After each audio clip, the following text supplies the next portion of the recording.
Bueno, muy bien, ¿qué tal? Bienvenidos todos a la octava sesión del seminario de álgebra del IMER. Es un gusto tener hoy con nosotros al doctor, ya graduado doctor Alejandro Argudín.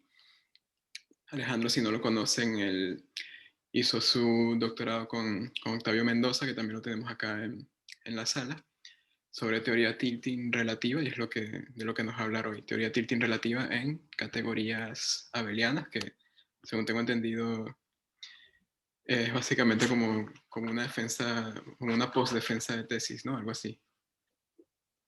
Entonces, bueno, Alejandro, bienvenido y adelante. Bueno, muchas gracias. Entonces, tenía preparada una presentación. Déjame compartir pantalla.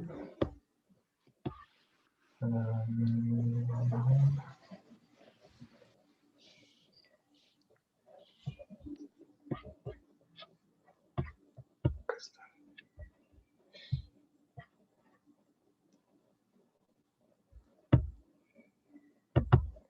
Listo. ¿Sí se ve?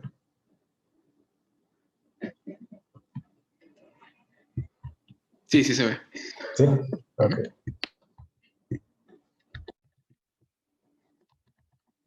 Bien. Entonces, bueno, con los errores técnicos ya al final, incluso la presentación es la de mi presentación de mi defensa de tesis. Entonces, bueno, la trataré de ir adaptando a la plática. Entonces, bueno, como decía Marco, este es un trabajo conjunto con Octavio Mendoza. Y bueno, les voy a hablar de objetos tilting relativos en categorías abelianas. Ok. Bien, entonces el plan es darles algunos preliminares. Después les hablaré un poco de la definición que estamos proponiendo y algunos resultados principales. Y finalmente veremos quizás un par de ejemplos y aplicaciones. Bien. Ok, entonces como introducción, creo que vale la pena pues, preguntarse qué es la teoría tilting.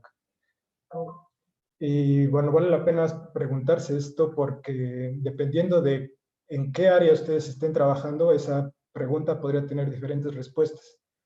Por ejemplo, si ustedes lo ven desde un enfoque de teoría de anillos, podrían responder que es como una generalización de la teoría de equivalencias de Morita.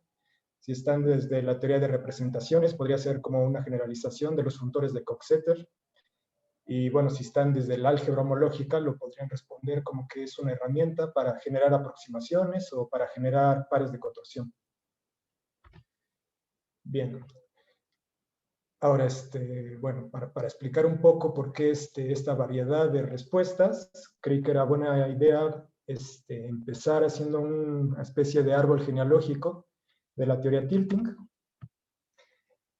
Entonces, se podría decir que las raíces están en el trabajo de Gabriel del 72. Recordemos que en este trabajo Gabriel quería caracterizar las álgebras de Carcaj que tenían un número finito de inescindibles.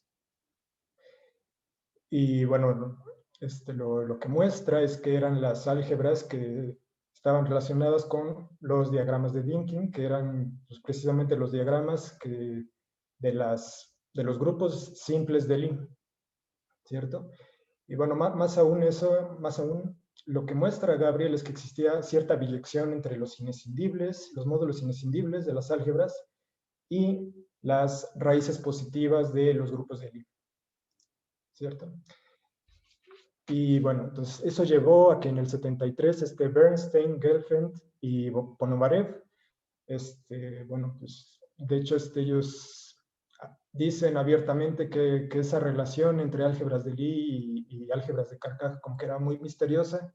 Entonces tratan de darle luz a esto y lo que ellos hacen es que dicen, bueno, si ya existen ciertos algoritmos para construir todas las raíces positivas de los grupos simples de Lie, entonces vamos a tratar de jalar esos algoritmos para construir todos los módulos inescindibles de las álgebras de Carcaj. Y bueno, con parte de este proceso definen lo que son los funtores de Coxeter. Tiempo después, en el 79, Auslander, Placzek y Reiten pues generalizan las ideas de Bernstein, Gelfand y Ponomarev, y ellos ya construyen cierto módulo, que bueno, podríamos decir que ese módulo ya sería el primer tilting que se construyó. Poco después, Brenner y Brotler ya definen formalmente lo que era un módulo tilting,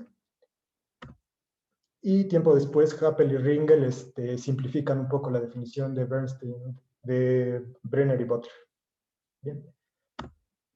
Ahora, el tilting antes del 86 se manejaba como módulos de dimensión proyectiva menor o igual que 1. Y bueno, lo que propone Miyashita es una definición para módulos tilting de dimensión proyectiva finita. Bien. Y bueno, eso dio paso a que Happel en el 87 descubriera algo interesante. Resulta que en los trabajos de Brenner y Butler y Happel y Rayton, el tilting se utilizaba para mostrar ciertas equivalencias entre ciertas subcategorías de módulos. Y lo que muestra Happel es que en el 87 es que de hecho lo que se tenía era una equivalencia entre las categorías derivadas de ciertas álgebras. Entonces, en ese sentido se podría decir que la teoría tilting es como una generalización de la teoría de Morita, de equivalencias. Y bueno, tiempo después, esto lleva a que Ricard defina lo que son los complejos tilting. Y bueno, a partir de ahí hay una serie de trabajos en los que se estudian ciertas equivalencias entre las categorías derivadas de las álgebras, ¿sí? Y bueno, entre los trabajos más recientes están los de Stovicek y Podsicelski, que bueno, esencialmente van llevando la teoría a contextos cada vez más generales, como categorías de Grothendieck. Bien. Ahora, por otro lado, está el trabajo de Auslander y Rayton en el 91. Ahora, lo que ellos hicieron es que ellos ya no estaban interesados en estudiar equivalencias de categorías. Ellos estaban interesados en estudiar clases homológicamente finitas, ¿sí? De hecho, uno de sus resultados principales consistía en mostrar que existía una biyección entre objetos tilting y ciertas clases homológicamente finitas. Más adelante voy a describir con más detalle esto.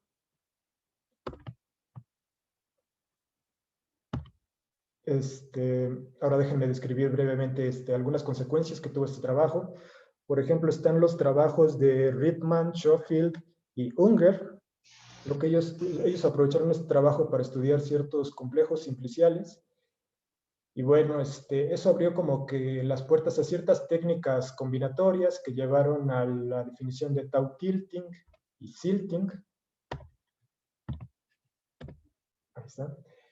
Y bueno, de los trabajos más recientes en esa línea de investigación está en el de Nicolás Saurín y Svanoreva del 18, que ya son en contextos muy generales de categorías abelianas. Por otro lado, otra consecuencia está el trabajo de Ringel y de Tonkin. Ringel utilizó estas técnicas para estudiar álgebras casi hereditarias y Donkin para estudiar grupos algebraicos. Y bueno, otra serie de trabajos que me gustaría resaltar aquí son los de Auslander y Smalo. Lo que hicieron Auslander y Smalo fue estudiar las mismas técnicas, pero desde un punto de vista de álgebra homológica relativa.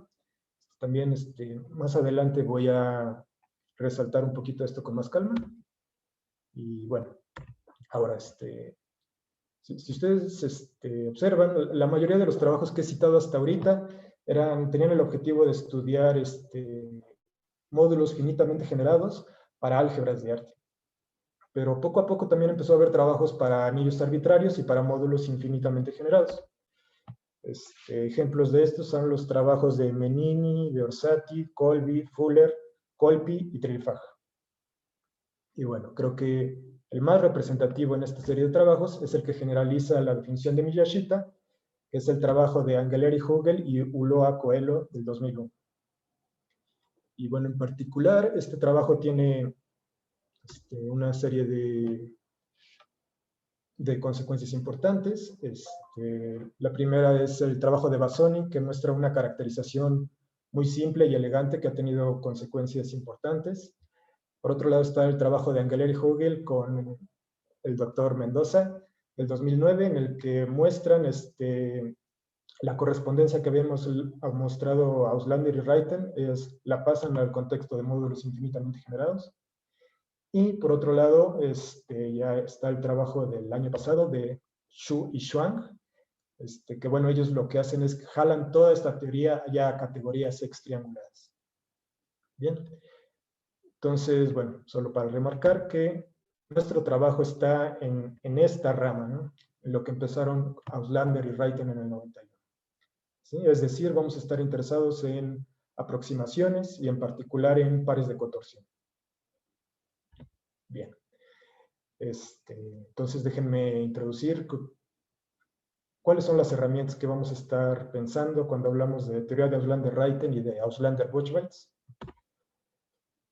Bien, pues los principales ingredientes serían resoluciones y corresoluciones, clases ortogonales, aproximaciones y módulos tilde. Me imagino que ya todos están familiarizados con este tipo de herramientas, entonces me voy un poco rápido, ¿no? Entonces, digamos que gamma es una álgebra de Artin y X es una clase de módulos infinitamente generados. Entonces, una X resolución para un módulo M es una sucesión exacta de esta forma, donde todos los X pertenecen a clase X. Por ejemplo, si X fuera la clase de módulos proyectivos, tendríamos que esta es una resolución proyectiva. También tenemos el concepto de X corresolución, que es una sucesión exacta de esta forma, donde todos los X pertenecen a la clase X. En particular, si X fuera la clase de módulos inyectivos, esto sería una corresolución inyectiva. Bien, ahora vamos a denotar como X-check a la clase de objetos que admiten una X corresolución. Y definimos como X-gorrito la clase de objetos que van a admitir una X-resolución. Bien. Clases ortogonales. Vamos a denotar como X ortogonal a derecha, como la clase de módulos, tales que van a anular a la derecha todos los funtores X cuando lo evaluamos con un objeto de X. Definimos de manera dual a la clase ortogonal a izquierda y vamos a definir de manera similar las clases, la primera clase ortogonal a derecha y a izquierda. Ahora, para introducir el lenguaje de aproximaciones, diremos que una X precubierta de un módulo M es un morfismo F de X en M con X en X, tal que esta función de OM X'(F) es sobreyectiva para todo X' en X. Eso pues, lo que quiere decir es que cualquier morfismo con dominio en X se tiene que factorizar a través de F. ¿Cierto? Y bueno, diremos que una precubierta es especial en caso de que sea un epimorfismo y que su núcleo pertenezca a la primera clase ortogonal a izquierda de X. Y bueno, definimos preenvolvente y preenvolvente especial de manera dual. Okay. Diremos que una clase es preenvolvente si todo módulo admite una X preenvolvente. Diremos que es preenvolvente especial si todo módulo admite una preenvolvente especial. Diremos que es precubriente si todo módulo admite una precubierta. Y diremos que es precubriente especial si todo módulo admite una precubierta. Perdón, Alejandro, una pequeña interrupción. Sí, esto de preenvolvente especial es lo que antes también llamabas covariantemente finita, ¿no? ¿Puede ser? Cierto. Sí, yo creo Ajá, que sí. la escuela de Reiten y Auslander creo que lo llamaban de esa forma, si la memoria no me falla. Sí, sí, sí. Sí, aquí como que pues, no quise revolver funciones, entonces decidí que era más práctico llamarlo así, pero sí, tienes razón. Sí, era eso, porque están los dos términos. Perdón. Sí, sí, sí. Ok, continuamos. Y bueno, les presento la definición de tilting de Miyashita. Un módulo finitamente generado sobre una álgebra de Artin va a ser n-tilting si su dimensión proyectiva es menor o igual que n, si la clausura aditiva de T está contenida en la clase ortogonal a derecha de T. Esta clausura aditiva de T, clausura pequeña, consiste de todos los módulos, que son sumandos directos de coproductos finitos de P. Y la última condición es que la álgebra admita una corresolución sobre la clausura aditiva pequeña de T. Bien, ok. Entonces, lo que decía la correspondencia de Auslander-Reiten es que si ustedes consideran la biyección, la correspondencia, que a cada módulo lo manda a la clase ortogonal a la derecha, entonces esta biyección induce una biyección entre las isoclases de módulos tilting básicos y las clases preenvolventes y resolventes, tales que todo módulo admite una corresolución sobre esas clases. Y no solo eso, también la correspondencia que a cada módulo lo manda a la clase de módulos que admiten una corresolución sobre la clausura aditiva pequeña de ese módulo, entonces induce una biyección entre las isoclases de módulos tilting básicos y las clases resolventes y precubrientes, tales que todos sus elementos son de dimensión proyectiva finita. Eso quiere decir esto. Bien. Ok. Ahora, para hablar un poquito de la teoría tilting de módulos infinitamente generados, si ustedes se fijan en las definiciones que he ido presentando, o sea, uno podría pensar de manera muy natural pues, sí, bueno, simplemente ahora considero módulos infinitamente generados y a lo mejor en lugar de considerar la clausura aditiva pequeña, considero la clausura aditiva grande que admitiría coproductos arbitrarios y pues, todas las definiciones seguirían funcionando bien, ¿no? Entonces, realmente, ¿cuál es la diferencia que marcó estudiar los módulos tilting para módulos infinitamente generados? Y bueno, creo que la diferencia principal es que cuando uno trabaja en categorías de módulos sobre anillos arbitrarios, como que estas categorías tienen cierto carácter salvaje, en el sentido de que uno no puede aspirar a describir todos los módulos, ¿no? Entonces, ¿qué es lo que se hace? Pues uno aspira a aproximarse de alguna manera. Por ejemplo, si uno tiene un par de torsión, entonces un par de torsión nos puede ayudar a ver a cualquier módulo como la extensión entre dos objetos, un objeto de una clase y otro de otra. Entonces, de manera similar, se presentan los pares de cotorsión completos. Ahora lo que vamos a poder hacer es aproximarnos a cualquier módulo a través de precubiertas especiales o preenvolventes especiales. Entonces, creo que eso es la principal diferencia que introdujo el estudio de tilting para módulos infinitamente generados. Entonces, les muestro aquí la definición rápido. Decimos que un par de clases A y B es un par de cotorsión.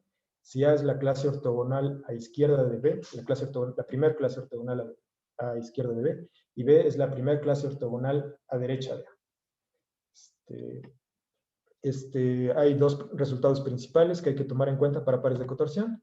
El primero es el lema de Salce, que nos dice que la clase A es precubriente especial si, solo si B es preenvolvente especial. Bueno, en tal caso vamos a decir que la pareja A y B es completa. Un segundo resultado es el lema de García-Rosas, que nos dice que A es cerrada por núcleos de dimorfismos, si y solo si B es cerrado por conúcleos de monomorfismos, si y solo si todos los funtores X entre A y B van a dar 0. Y bueno, en este caso se dice que el par de cotorsión es hereditario. Bien, entonces lo que muestran Angeleri, Hogel y Mendoza Hernández en el 2009 es que si tenemos un par de cotorsión completo y hereditario y llamamos oveja la intersección entre A y B, entonces tenemos que las siguientes condiciones son equivalentes. La primera es que exista un objeto tilting tal que la pareja AB sea esta pareja. La segunda es que la dimensión proyectiva relativa a de A sea finita y que omega sea cerrado por coproductos. Y la tercera es que omega sea cerrado por coproductos, que la dimensión proyectiva de omega sea finita y que todo objeto de A admita una corresolución sobre omega. Bien. Un segundo resultado que me gusta resaltar es la caracterización de Bassoni del 2004. Un módulo va a ser n-tilting si, solo si la clase ortogonal a derecha es igual a la clase de módulos n degenerados. Esa clase van a ser los módulos que admiten una sucesión exacta de esta forma, donde todos estos t's están en la clausura aditiva grande de T. Y bueno, listo. Eso era todo lo que quería resaltar de la teoría tilting para módulos infinitamente generados. Ahora, pues, más para presentar algunas motivaciones de que uno podría pensar para una teoría relativa tilting, que por un lado tenemos la definición de Engeler y Hubel, y luego a Coelho de n-tilting, que, bueno, es que el módulo sea de dimensión proyectiva finita, que la clausura aditiva grande esté contenida en la clase ortogonal a la derecha de T, y que el anillo admita una corresolución sobre la clausura aditiva de T. Ahora, si uno quisiera, si uno compara esto con la definición de Miyashita, de alguna manera lo único que tiene que hacer uno es restringirse a la categoría de módulos finitamente generados, ¿cierto? Si antes considerábamos toda la dimensión proyectiva, ahora vamos a hacer la dimensión proyectiva relativa a los módulos finitamente generados. Si antes considerábamos toda la clausura aditiva, ahora la vamos a intersectar con los módulos finitamente generados. Y si antes queríamos una corresolución de la clausura aditiva grande, ahora vamos a querer de la clausura aditiva pequeña, que es lo mismo que intersectar con los módulos finitamente generados. Y bueno, aquí además les meto un subíndice, que lo que nos está diciendo ese subíndice es que las sucesiones exactas que participen en esas corresoluciones deben de ser de módulos finitamente generados. Bien. Ahora, una tercera posible motivación es cuando uno considera el tilting sobre la categoría de módulos de un anillo cociente del anillo. Si ustedes se fijan, esta categoría la podemos ver como una subcategoría de toda la categoría de módulos del anillo. Entonces, una vez más, como que pareciera que se relativizan los axiomas. Ahora la dimensión proyectiva la considero relativa a la categoría de módulos sobre ese anillo cociente. La clausura aditiva de T la tengo que intersectar sobre los módulos sobre ese anillo. Y bueno, aquí quizás la diferencia es que antes quería que el anillo tuviera cierta corresolución. Aquí voy a querer que sea el anillo cociente, ¿no? Porque aquí el papel que está jugando el anillo es de generador de la categoría. ¿Sí? Y bueno, una tercera motivación, que es la que originalmente inició esta investigación, es estar trabajando sobre una categoría de módulos y encontrarnos un módulo T y una clase X, tales que la clase de módulos NT generados es igual a la clase ortogonal a la derecha de T intersectado con X. ¿Sí? O sea, si uno compara con la caracterización de Bassoni, pareciera que esta igualdad nos está diciendo que T es tilting adentro de X. Bien. Pues bien. Ahora ya estamos listos para empezar con nuestra definición de tilting relativo. No sé si hasta ahora hay alguna duda o estamos listos para continuar. ¿No? ¿Alguna duda? Bien. Parece que no. Adelante. Ok. Entonces, continuamos. Bien. Entonces, esta sería nuestra definición. Estamos trabajando sobre una categoría abeliana y vamos a decir que una subcategoría es NX tilting si cumple esta serie de propiedades. La propiedad 0 es que la clase sea cerrada por sumandos directos. La segunda es que la dimensión proyectiva relativa a X sea menor o igual que N. Eso quiere decir que los funtores X de T en X van a ser 0 a partir de N. La segunda es que al intersectar t con x va a estar contenido en la clase ortogonal a la derecha de t. Y la tercera es que exista un generador relativo en x contenido en esta clase. Les recuerdo que un generador relativo en x, omega va a ser un generador relativo en x, si todo x en x admite una asociación exacta como esta, donde w está en omega y x' está en x. Y bueno, esta clase creo que ya se les había descrito más o menos en las motivaciones.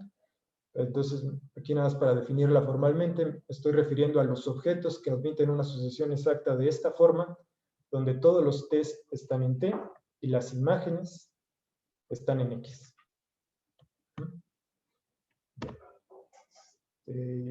Y bueno, fíjense que las condiciones T1, T2, T3 son muy parecidas a lo que teníamos antes en las definiciones de Miyashita y de Angeleri, Hugel y Ulloa Coelho. Aquí tuvimos que agregar este par de condiciones T4 y T5 por cuestiones técnicas. La condición 4 es que exista un cogenerador relativo en X, contenido en la clase ortogonal a derecha de X y de T. Les recuerdo que un alfa es un cogenerador relativo en X si todo X en X admite una asociación exacta de esta forma, donde A está en alfa y X' está en X. Y bueno, finalmente la condición 5 es que todo objeto que esté en la clase ortogonal a derecha de T intersección con X admita una T precubierta de esta forma con T'X.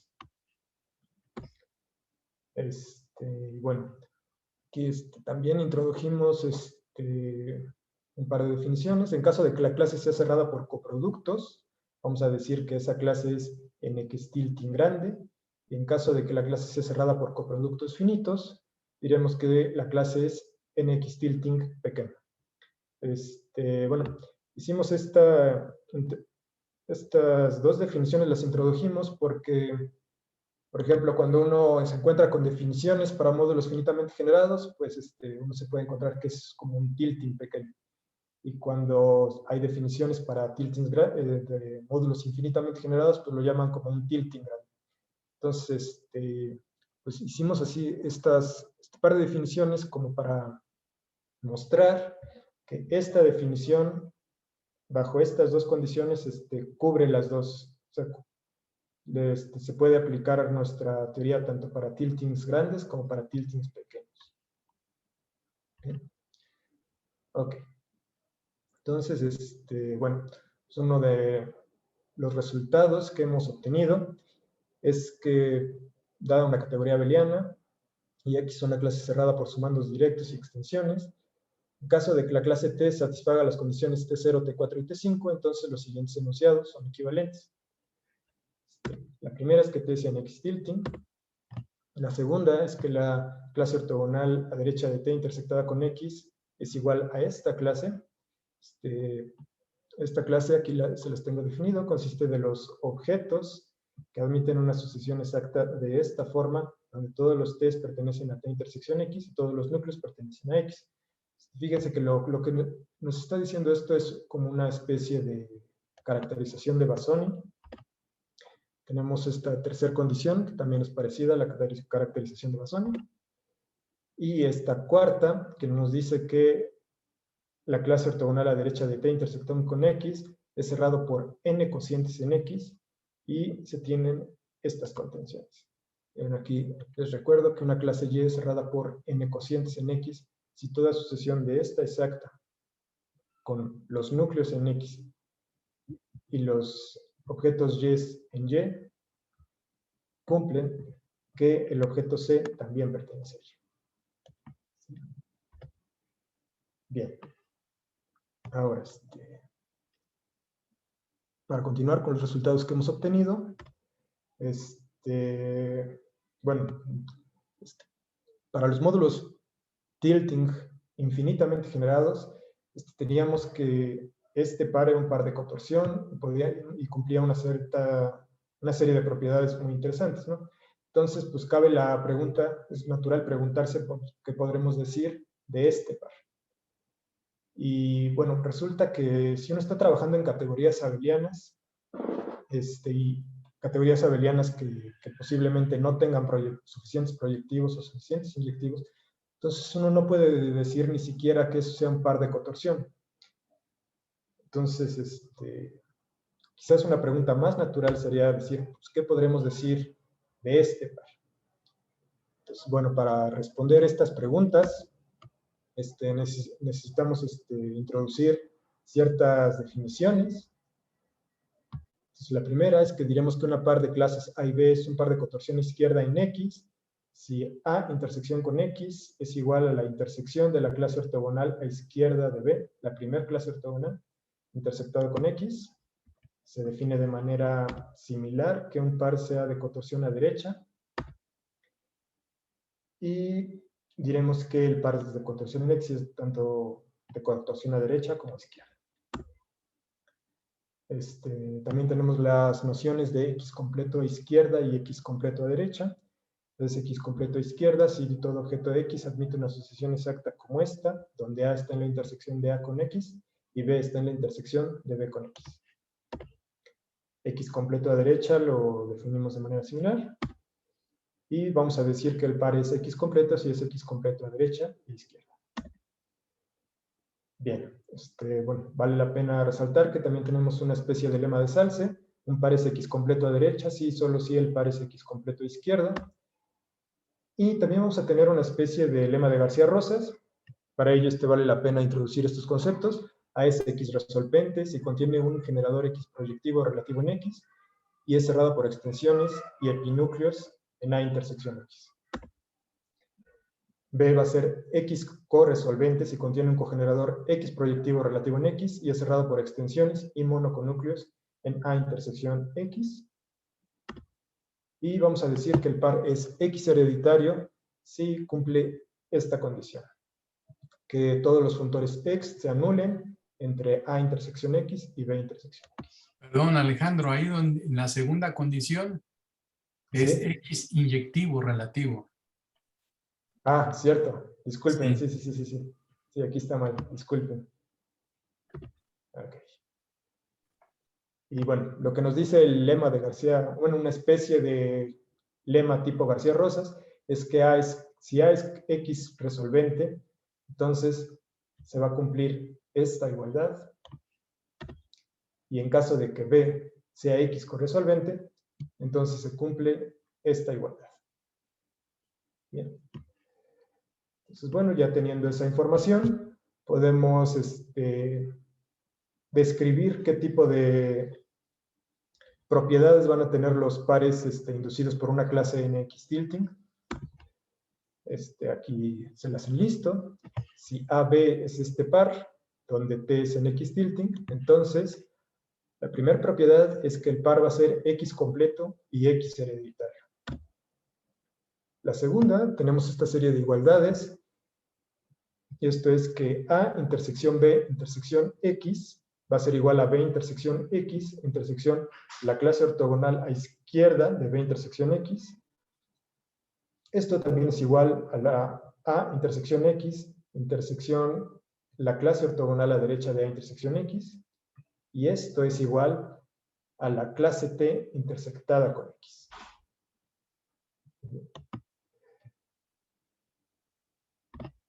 Y las últimas dos propiedades es que vamos a poder describir tanto la clase A intersección X como la clase B intersección X. La clase A intersección X es igual a esta clase de objetos que admiten corresoluciones sobre T intersección X en X, y esto intersectado con X, y esto es igual a la clase ortogonal a izquierda de B intersección X, intersección con X. Y por su parte, la clase B intersección X va a ser esta clase de los módulos que admiten una asociación exacta tipo T generados. ¿Sí? Bien. Ahora, bueno, como lo prometido, también obtuvimos una especie de correspondencia de Oslander-Reiten. Bueno, de hecho, En este caso les voy a mostrar una que tuvimos para clases AB4 con suficientes inyectivos, pero también la hemos obtenido en otro tipo de categorías.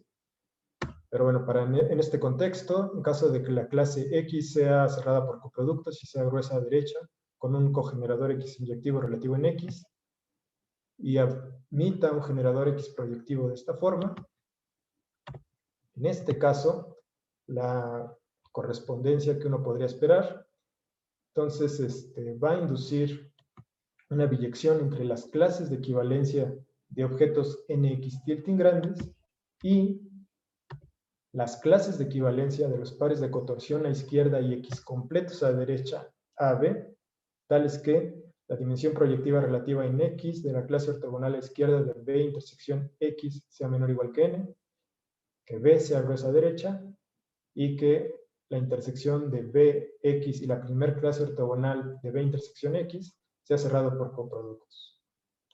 Bien. Y bueno, con eso de que llegué tarde, creo que ya, no sé si cómo vayamos de tiempo, si de tiempo de hablarles un No, no, poquito del Alejandro, tema. puedes tomarte 10 minutos más, no hay problema. ¿Sí? Ok. Sí, sí. Bien. Entonces, bueno, antes que nada, no sé si hasta ahorita vaya todo bien o valga la pena regresarse a algún punto para que quede más claro. ¿Alguna consulta? ¿Sí? ¿Todo bien? Todo bien al parecer. Muy bien. Entonces, bien. Veamos un par de ejemplos y aplicaciones. Ok. Bueno, lo primero que deberíamos notar con estas definiciones es que, ¿qué pasa si nosotros consideramos la clase X cerrada por extensiones y por sumandos directos? Bueno, en este caso, si ustedes consideran una clase así, consideran todas las sucesiones exactas cortas entre objetos de esta clase, entonces lo que obtenemos es una categoría exacta, ¿cierto? Entonces, lo que se podría decir que este trabajo, visto en este contexto, es que es una teoría tilting para subcategorías exactas. ¿Sí? Y bueno, pues vale la pena remarcar que ya ha habido trabajos en ese sentido. Por ejemplo, el álgebra homológica, las Lander-Solberg, mostraba unas subcategorías exactas y justamente desarrollaba módulos tilting para esas subcategorías exactas. Bueno, una generalización de este trabajo es el trabajo de Saud Khalifa Mohammed del 2009 y más aún tenemos el trabajo de Shui Shuang del 2020 que es para categorías extrianguladas y en particular para categorías exactas. Entonces, pues vale la pena preguntarnos nuestra teoría como que en qué aporta o cómo encaja en estas diferentes versiones, ¿no? Entonces, para aclararlo, me gustaría platicarles un poquito de qué es la álgebra homológica Laplander-Solberg. Entonces, déjenme platicarles algunos de los puntos. Para ello vamos a necesitar un subfuntor aditivo del ext. Y bueno, ya que tienen eso, pueden considerar todas las sucesiones exactas, tales que su clase de equivalencia pertenece a ese funtor. Bueno, pues al considerar la categoría de módulos finitamente generados y esa clase de sucesiones exactas cortas, entonces obtenemos una subcategoría exacta. Y bueno, de hecho, este tipo de subfuntores aditivos no es difícil encontrarlos. De hecho, para cualquier clase de módulos vamos a poder construir un subfuntor aditivo f sub x, definido como todas las sucesiones exactas cortas que se mantienen OM X espacio exactas. Y también podemos hacer lo mismo, pero ahora para las sucesiones exactas cortas que sean OM espacio X exactas. ¿Cierto?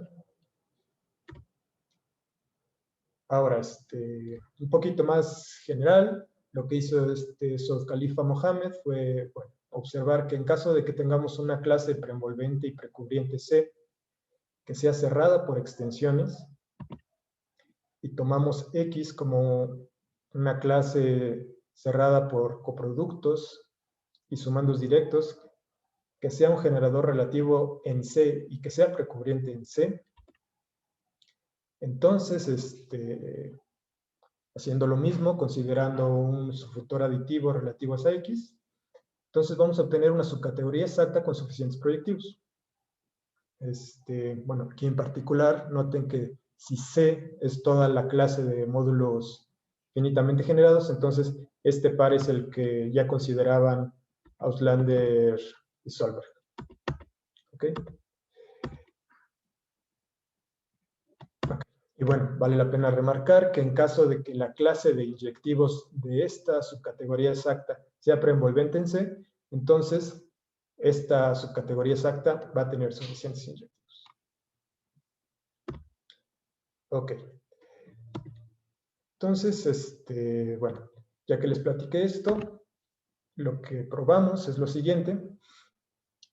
La primera es que T es tilting en esta categoría exacta según la definición de Mohammed. Esto es equivalente a que T sea un objeto tilting según Xu y Zhuang en esta categoría exacta. Y esto va a ser equivalente a que I de T sea un objeto N I de C tilting pequeño en esta categoría. A ver, entonces les explico este enunciado. Lo que hacemos en este caso es considerar esta categoría, que es la categoría de funtores aditivos contravariantes de X, a la categoría de grupos abelianos. Entonces, ya que tomamos esa categoría, podemos considerar el funtor de Yoneda, que manda los objetos de C en objetos de esta categoría de esta manera. ¿De acuerdo? Bien, entonces considerando este funtor, lo que tenemos es que la imagen de T va a ser un objeto N I de C tilting, donde I de C es la imagen de todo el funtor. Entonces va a ser N I de C tilting pequeño en esa categoría. Entonces, así es como nuestra teoría ahí encaja. Y ahora para mostrar que de verdad estamos obteniendo algo nuevo, que estamos aportando algo, tenemos este corolario. En caso de que gamma sea una álgebra de Artin y F sea un subfuntor aditivo de Lext con suficientes proyectivos e inyectivos, entonces T es N tilting en esta categoría exacta, si solo si se cumple esta igualdad, que, bueno, es una especie de igualdad de Bassoni, donde estos subíndices quieren decir que o sea, simplemente lo que uno naturalmente pensaría que significa en la categoría exacta, para no meternos así en definiciones muy técnicas. Y ahora, ¿por qué esto es nuevo? Pues bien, resulta que este corolario lo probó Jacun Wei en el 2010. Déjenme ver. Ajá, acá está. En este trabajo se probó ese corolario, pero bajo más condiciones. O sea, podría decir que este corolario es una ligera generalización de ese resultado. Y bueno, resulta que ese resultado normalmente se utiliza para estudiar álgebras casi hereditarias, pero álgebras casi hereditarias que cumplan la condición de que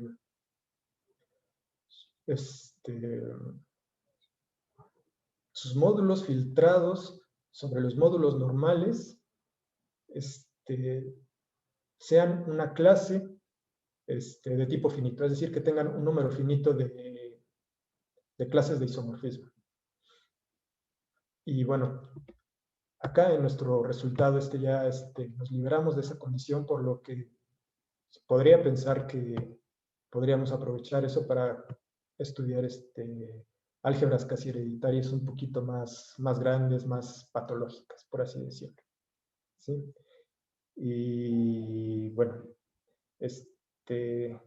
tenía preparada una segunda aplicación para módulos silting, pero quizás ya se me acabó el tiempo. Es muy larga la aplicación para Silting. Pues un poco, sí. Creo que lo mejor sería ahí dejarla para no decirlo así muy a la carrera. Sí, Bueno, está bien como tú quieras. sí.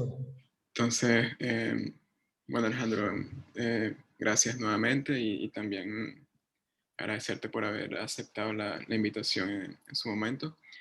Muy bonita tu charla, me encantó. Tengo varias preguntas, te las hago en un ratito. Y bueno, también que no te había felicitado por el título de doctor. No me acordaba si ya habías defendido. Octavio me recordó que sí. Entonces, bueno, felicitaciones por eso también. Sí, sí, muchas gracias. Sí. No por nada. Y bueno, vamos a dar paso a la sesión de preguntas. Yo tengo varias preguntas, pero voy a dejar que los demás pregunten primero.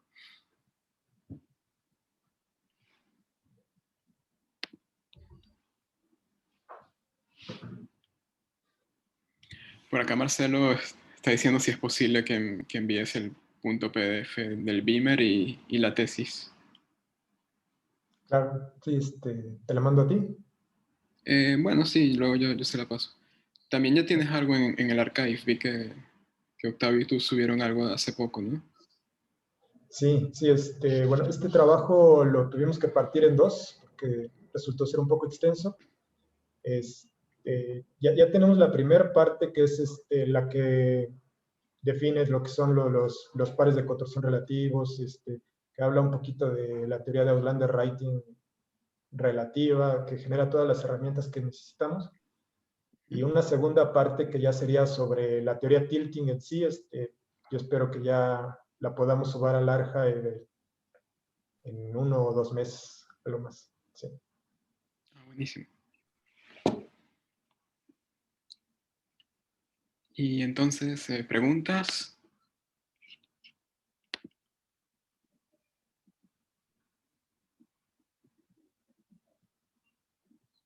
Bueno, si quieren, empiezo yo.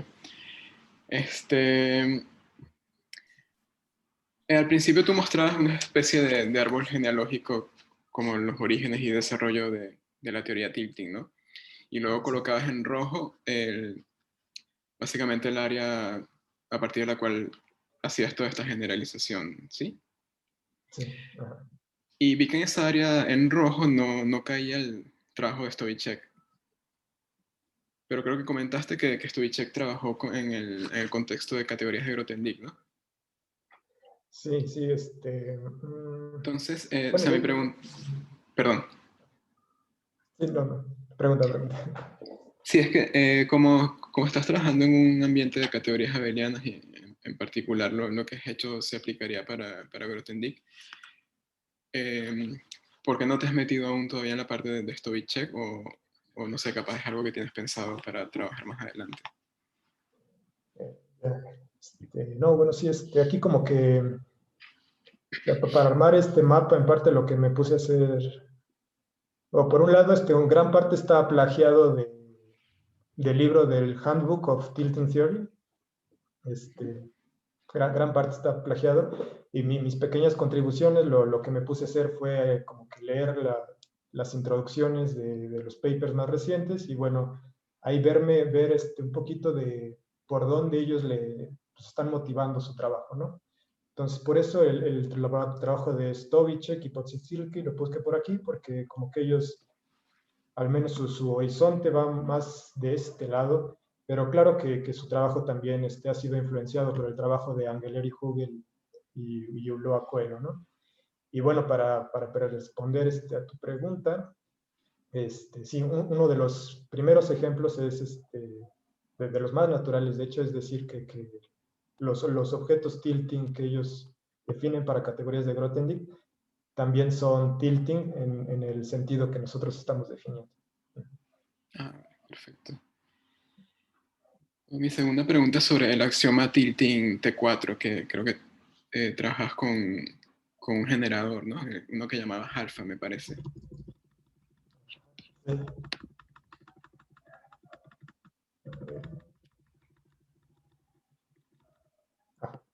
Ahí va.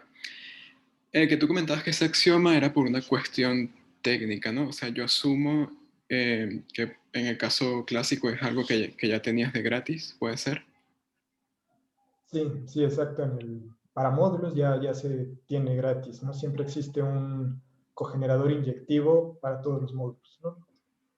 Este, Un detallito ahí, perdón, escribiste cogenerador, pero pusiste la noción de generador. Esta está al revés, esta asociación exacta. sí, sí, sí, tienes razón. Ah, claro, claro, sí, con razón me parecía raro, claro, ahí lo tendrías con los inyectivos, sí. Sí, disculpen, como que ya tenía ubicados ciertos errorcitos, pero con eso de que al final me tuve que cambiar de computadora y todo, ya todas las parches y correcciones que había hecho ya No, quedaron tranquilo, sobre. para eso está la sesión de preguntas. Sí, sí, porque yo estaba pensando, pero en el caso clásico, ¿cómo se cumple esto? No lo veía y claro, es que la sucesión tiene que estar volteada. Y bueno, una cosita más, capaz una cosa que podrías mirar a futuro si es que no lo has pensado ya. No sé si has chequeado qué tiene que decir esta teoría tilting relativa en categorías donde se trabaja en geometría algebraica, por ejemplo. Cuando uno estudia cosas de geometría algebraica y álgebra homológica, es muy común trabajar en categorías de haces casi coherentes sobre un esquema. Si quieres poner un esquema semiseparado, es decir, que tienes un cubrimiento por abiertos, los abiertos son afines. Afines quiere decir que si tú consideras los haces casi coherentes sobre ese abierto, esa categoría es equivalente a la categoría de módulos sobre el abierto afín, ¿sí? O sobre el anillo asociado a ese abierto afín.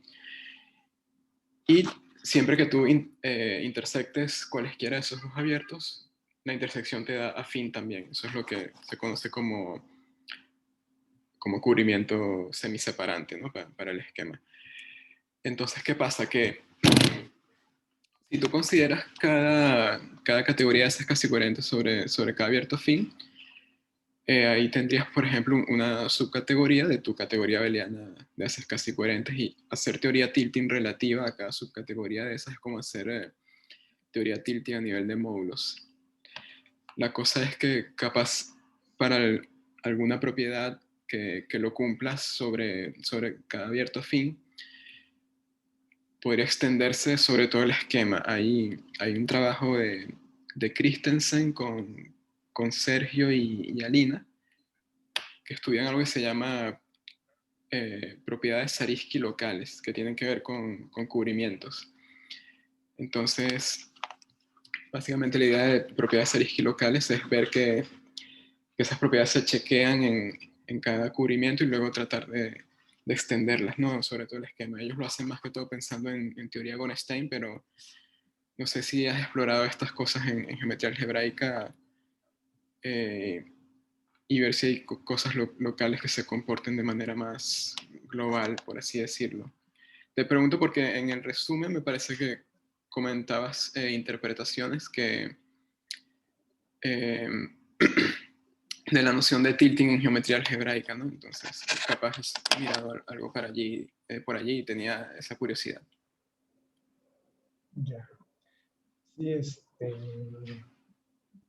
sea, en parte como que sí está más o menos pensado el trabajo para allá, pero bueno, yo que soy muy malo para la geometría y la verdad tengo muy pocos conocimientos en ese sentido, como que pues ya sería como un proyecto a largo plazo o encontrando a alguien que me pudiera echar la mano en ese sentido, porque sí, como que ahorita lo veo lejano porque pues yo tengo muy poco conocimiento para allá, ¿no?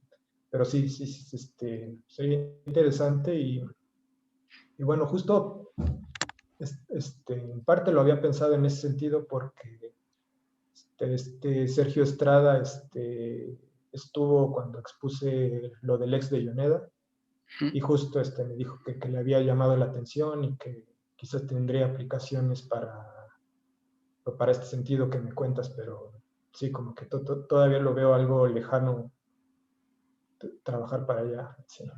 Sí, no, a mí también me cuesta esa parte de geometría algebraica. Cada rato, siempre que voy a revisar algo allí, tengo que estar mirando las definiciones nuevamente porque se me complican bastante.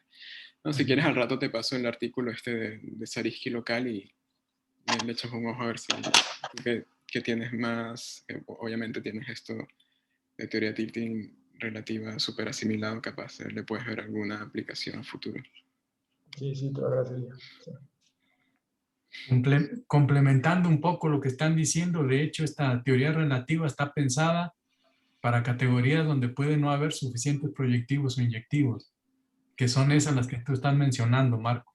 Y en esas no hay suficientes Sí, proyectivos casi nunca. exactamente, sí. Entonces, digamos que este sería el contexto ideal para trabajar ahí. Ah, perfecto. Entonces ya es lo suficientemente general para que los geómetras se interesen. Sí, porque fíjate, en T4 nada más pides que sea un cogenerador relativo, ni siquiera inyectivo, porque la inyectividad en realidad es relativa a la categoría donde te estás restringiendo, ¿no? Y el omega que está en la propiedad 3, pues tiene que ser un generador nada más, no tiene ni siquiera que ser proyectivo tampoco. Entonces eso levanta muchas restricciones que había cuando se estudiaban las teorías tilting en módulos, donde ahí todo eso existe, pero si te vas a otros contextos, pues ya no tienes eso, y sin embargo, pues se puede hacer todavía tilting ahí sin problemas. Pero claro, por eso hay que reemplazar, digamos, por los axiomas correctos, que son estos tres últimos, el T3, el T4 y T5, que fue lo que más trabajo costó, ¿no, Alejandro? Porque no había, digamos, una guía para esto, porque pues estos tres axiomas en la teoría normal pues se satisfacen automáticamente. Y de hecho hay unos, por ejemplo, el T5 aparece en el trabajo de los chinos, ¿no? Una parte de este. Sí, sí, ese T5 al Consideraciones que principio, hacen, sí. sí, al principio yo lo veía así como muy poco natural, pero ya al ir checando los trabajos que hay para categorías de Grothendieck, para categorías más generales, sí como que empiezan a aparecer este tipo de condiciones, entonces ya no se ve tan paranormal. Sí. Bueno, ¿alguna pregunta más?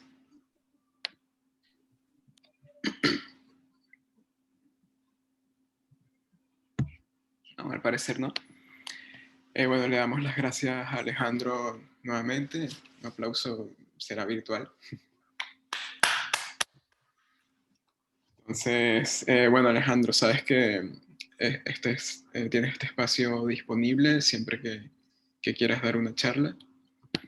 Y bueno, cuando quieras venir al seminario, también, ok, te puedo agregar a la lista de correos para que te lleguen las notificaciones. Y si te interesa oír alguna de las charlas o venir y hablar tú, siempre eres bienvenido.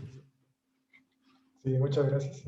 Y sí, si me incluyes en la lista, te lo agradezco. Vale, perfecto. Bueno, señores, entonces, bueno, damos finalizada la sesión por el día de hoy. La semana que viene vamos a tener la novena charla. Nos va a estar hablando Eduardo Marcos. Entonces, bueno, seguramente ya muchos de acá conocerán a Edu, siempre da buenas charlas, entonces seguramente la vamos a estar pasando bien. ¿Okay? Entonces, bueno, la invitación es para el próximo viernes, a la misma hora, el enlace también el mismo, entonces nos vemos dentro de una semana. Hasta luego. Gracias Hasta a todos luego. y disculpen la tardanza. No te preocupes. Hasta luego. Gracias. Chao, cuídense. Chao.